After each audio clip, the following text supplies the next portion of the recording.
Okay, let's talk about deferred programs, increasing area of interest. And we already had someone online here today talk about deferred.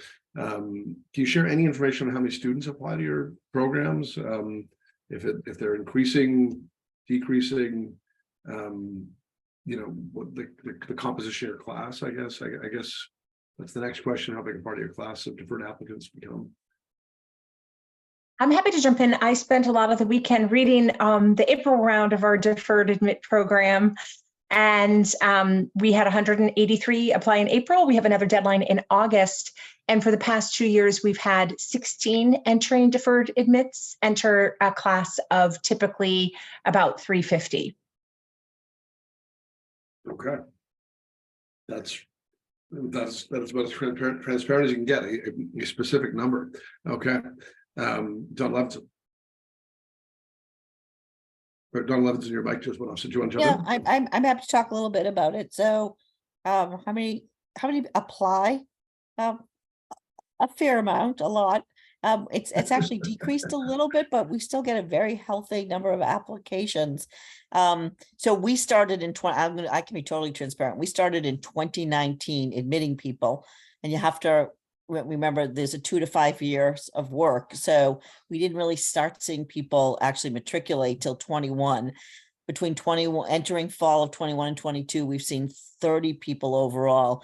I believe for this fall of 23, we have close to 50 of our class of 360. So as more and more people become eligible, we're going to see more. And it's really hard to tell a couple of things. One is, what is the yield on the pool itself? Like what is the drop off? We just haven't even gotten to that point yet where people could drop off. And then the other question we get a lot that's still too soon to tell is like, what's the average years of work experience of this pool versus the general overall pool? So I think those are more stay tuned simply because of where we are in this whole process. Right. But what we do, can I just say one more thing? So what we do, and I think everybody does this, is we ask you almost a year in advance, is this coming year, the next year that you're considering it? And if you are, we ask you to pretty much commit as part of our round 1 pool so that we make sure we have seats for you, that when we get to round 2, you've already, taken up a seat for us. So just to clarify, just for me, so you're saying about 50 matriculants who are started, who applied as deferred, will enter this year's class. Is that what you're saying? Fall of around 50. Right. I should be careful with that. It's because there could still be a lot of movement. Like we usually don't share much. So as of now, it's roughly 50. Some of these people could change their minds. They could win the lottery. They could do all kinds of things. Right. But I guess my point is it's been 30 up until this point, and now we're seeing a bit of a jump, as we expected to, once more and more people met their eligibility.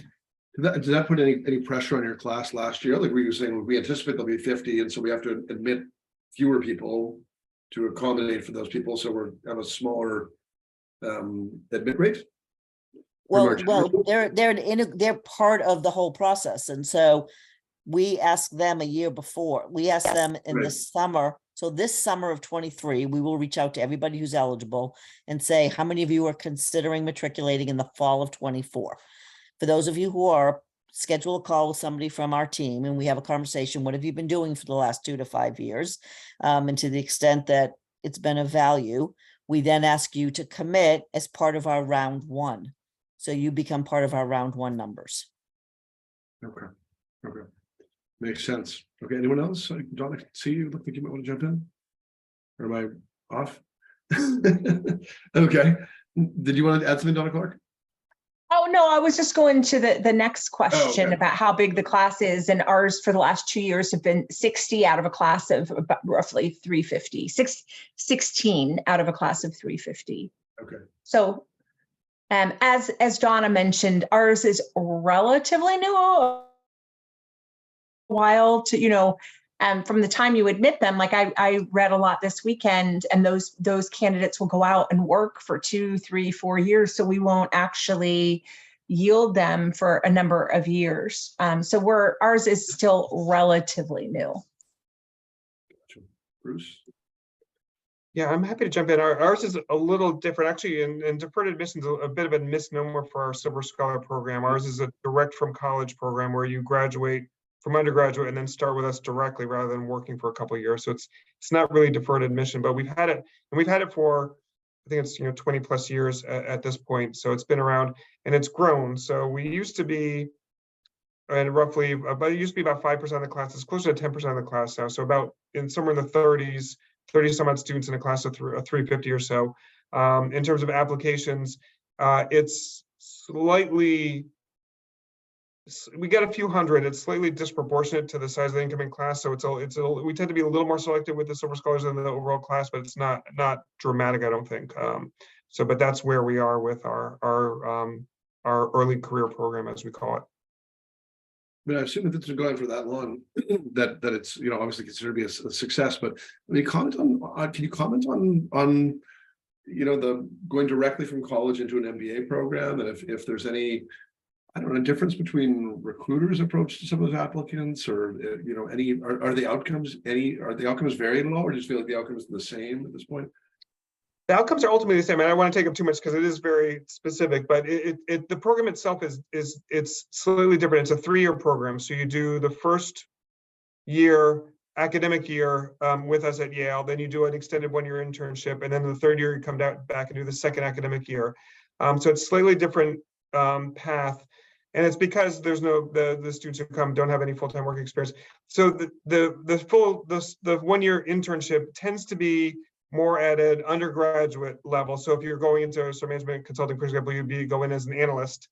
But then after you graduate, then you would be at the MBA level associate. So as long as you kind of have the patience to follow that path, you end up at an MBA level. And the recruiting, the placement has been on par with the rest of the class, which is why it's been successful, and we've continued it for that reason. But the idea is, you come directly from undergrad because it reduces the switching costs. You're good at learning in the classroom, and so we're going to extend that, keep that going, and then you get the 1-year work experience, and then come back and do your 2nd year, and you can kind of fill the gaps you learned you had in the year of the extended internship. Gotcha. Donna Swinford, you're up next. Thanks for your patience. Yeah, not much else to add other than we've had our program in place only for U Chicago students since 2002. So we've had this for 20 years, and we, just like many of the other schools, extended it to non-U Chicago students in 2019. So we're now just starting to see that group. So right now, I think about 5% of this fall's entry class will be from the Scholar program, our deferred admissions.